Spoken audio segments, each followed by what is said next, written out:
Blessed day to you, all my sports to the bone people. Back at it again with another video. Thank you all for tuning in. Hope everybody is doing okay. Hope you're all up and running, getting yourselves ready for the third and final ODI game of the series. Now, I know that as fans, we are always saying that I'm not going to watch the next game. I'm not going to watch the next game. You hear what? All of you gather here because I know that you are just waiting to go and sit in front of the TV to watch the game. So I'm going to spend some time to talk keys to victory. I don't know how much the keys to victory make any sense because every time I give them the keys to victory, it seems as if the next team just changed the lock. Right? I said, this is the lock, here is the key. And as soon as they go on the field, the next team just change the lock. Still going to talk about some obvious things that the guys need to get right. I'm also going to be taking a look at the West Indies A versus South Africa A unofficial test match that's going on. Right, at the end of day 2, South Africa A looking really good.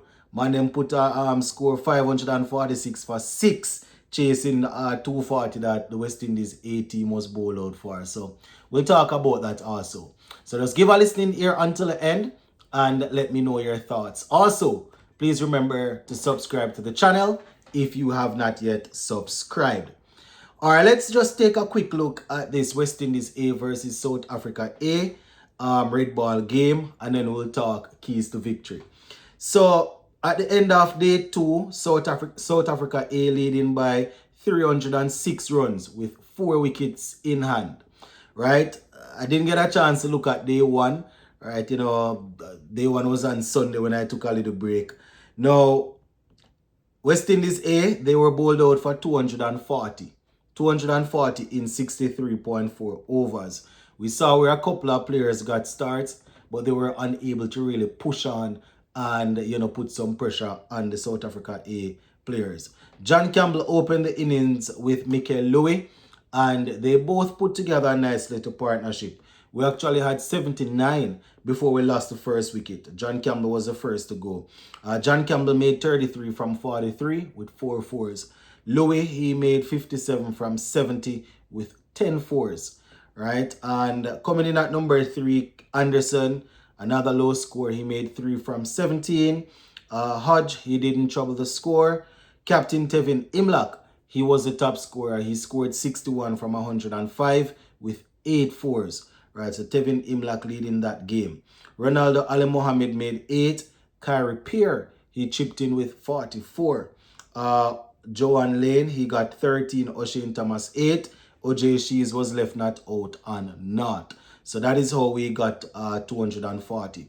Now bowling for South Africa A, we see where their bowler Moruki, he got 3 for 63, but the pick of the bowler was Sealy, getting 5 for 43 from 12.5 overs.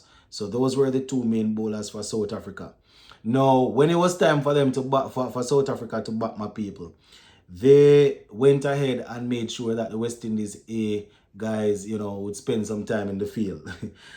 We see where at the time of recording this, right, as I said earlier, 546 for 6.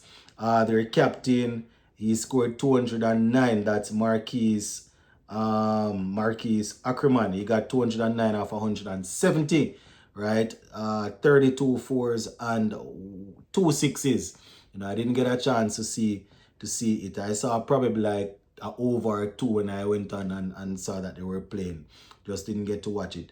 Jason Smith, 56.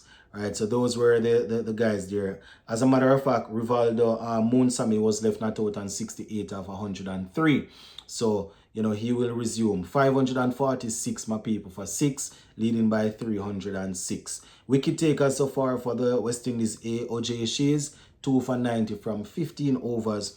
We see O'Shane Thomas, Joan Lane, Ronaldo Ali Mohammed, and Kyrie Pierre all picking up a wicket apiece so far. So the West Indies A team, they are up against it, my people. All right, jumping out a red ball into some white ball cricket. Now, probably by the time you're hearing this, the game would have already started, but the aim is to get it out before the game. All right, game starts at what, 8. So, West Indies versus England, third and final ODI. Series is already gone. We have seen in the past where West Indies, after they already lose the series, they summon something from deep down and put on a very good performance.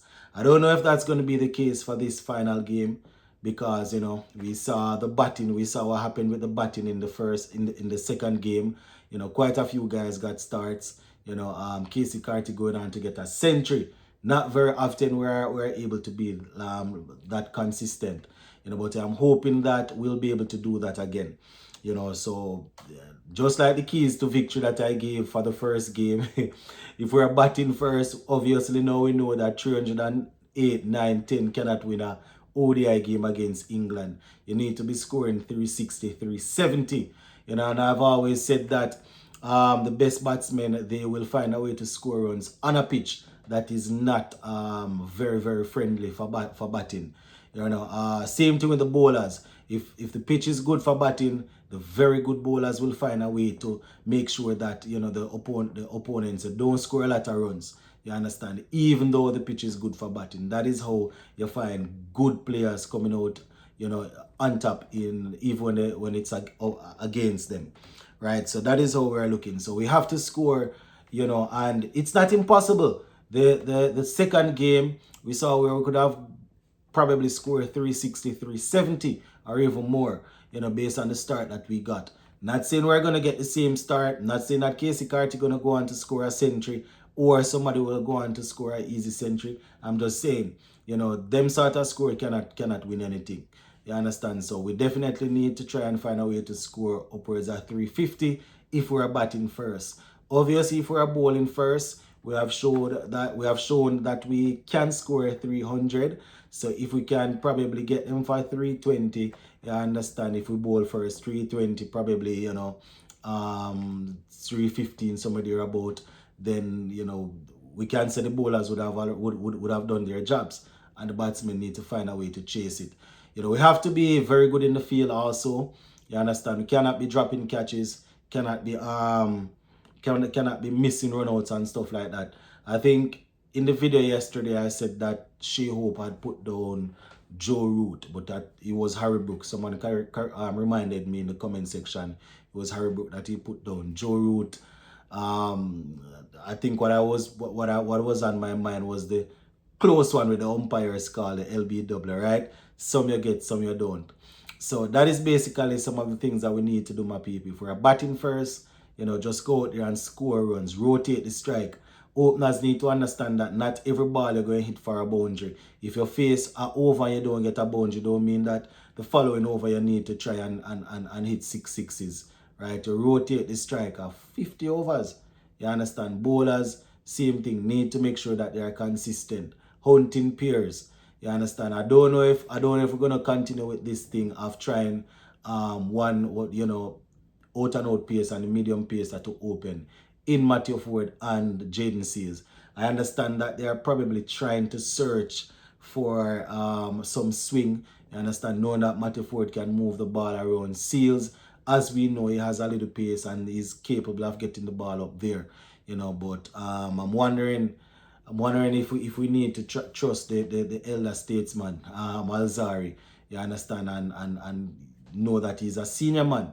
Tell him that this is what you want. We know that generally we use you as an enforcer to come and bang in some shot and this and that. But see if you can, utilize the new ball. Ben Duckett, obviously he didn't have a good game in the second match. He will be looking to fix that.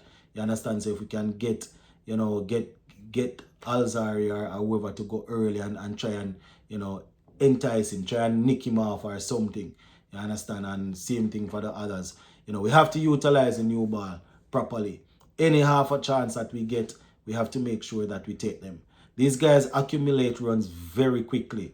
We see Joe Root there and in no time we see him hold up the bat, same gone half, same score 50. Same with Brook. Them guys, them rotate the strike, they make it look easy. You understand? We know that Joe Root is comfortable against the pace. He's probably the best right now at facing spin or one-off. You understand, when it comes on to rotating the strike and making sure that, he's not stuck at one end. So we have to, we have to get everything right. I mean, the series is already gone, but it would be nice if they can give the fans something to smile about. Big up.